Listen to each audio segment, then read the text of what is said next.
A dream denied, who has access to the American dream and who doesn't? Of what I would say the American dream is opportunity. And I think that the biggest denial of opportunity happens to the undocumented, the Native Americans, and the African American populations I've seen.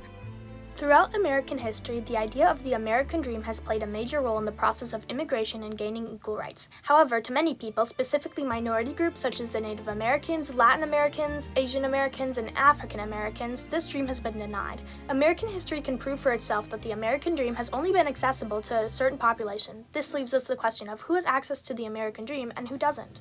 From the moment Europeans arrived in the New World, they exploited Native Americans, viewing them as inferior. This discrimination, driven by the desire for land, intensified in the 1500s and 1600s, especially as diseases like smallpox decreased Native populations. As the U.S. grew, the mindset evolved into the belief in American superiority. Andrew Jackson, the 7th U.S. president, continued the idea of manifest destiny, which justified taking native lands. The government created the reservation system, setting aside land for natives that eventually shrank over time. This was furthered by Jackson's Indian Removal Act, which forced natives on the Trail of Tears, uprooting their lives. Later, the government pushed for native assimilation, exemplified by the Dawes Act, which divided native lands and promoted farming. Natives were also sent to schools like the Carlisle Indian School, where they were abused and taught to embedding their native culture and language. Another group that was denied the American dream were the African Americans. After the indentured servitude system declined, African slaves were brought in through the system of triangular trade and treated as property, not people. The Barbados Slave Code established the fact that a slave's master had full and complete control over their slaves. Despite this, African slaves resisted through rebellions like the Stono Rebellion and acts such as faking illness or breaking tools. In 1857, the Dred Scott decision ruled that slaves were not U.S. citizens and had no legal rights.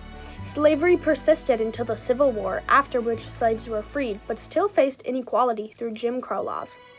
The 1896 Plessy v. Ferguson case allowed separate but equal facilities, which were far from equal. This sparked civil rights activism. One of the main activists was Martin Luther King Jr. MLK led many peaceful protests and spread awareness through his preaching. One of his most famous speeches was his I Have a Dream speech at the Lincoln Memorial after the March on Washington.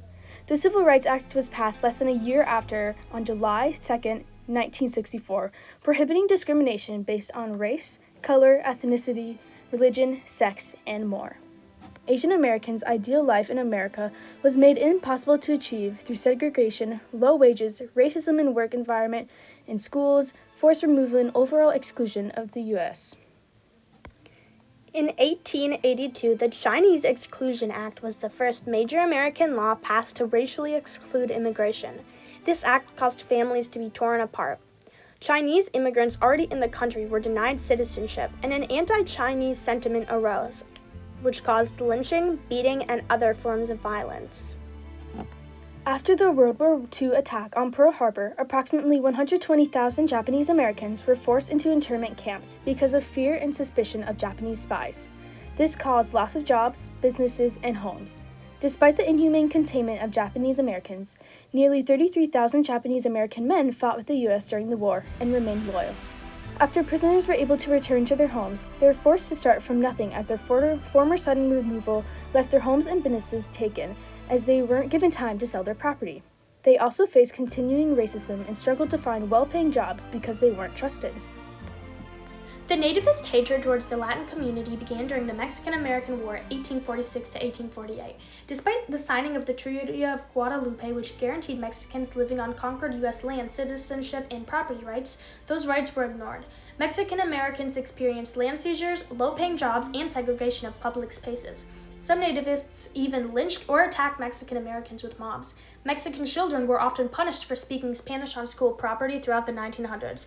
This denied Mexican Americans their American dream, as their basic citizen rights were violated.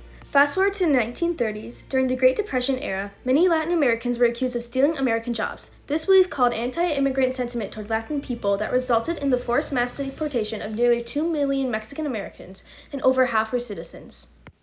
In the present day, ICE raids and deportation of Latin people who were racially profiled are at an all-time high. Not only do ICE raids uproot lives, they also cause fear of racism for Latin citizens.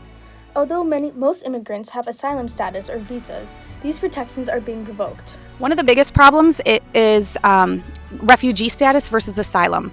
Most countries only get a certain allotment of refugee status people, and Central America, Mexico, just Latin America in general does not get refugee status very often. It's like $10,000 per person for an immigration attorney to file asylum. It's a very complicated process, and without a lawyer, you definitely won't be granted asylum. You might be granted asylum with a lawyer, but it's a very long process that takes years, and all that time you're in limbo.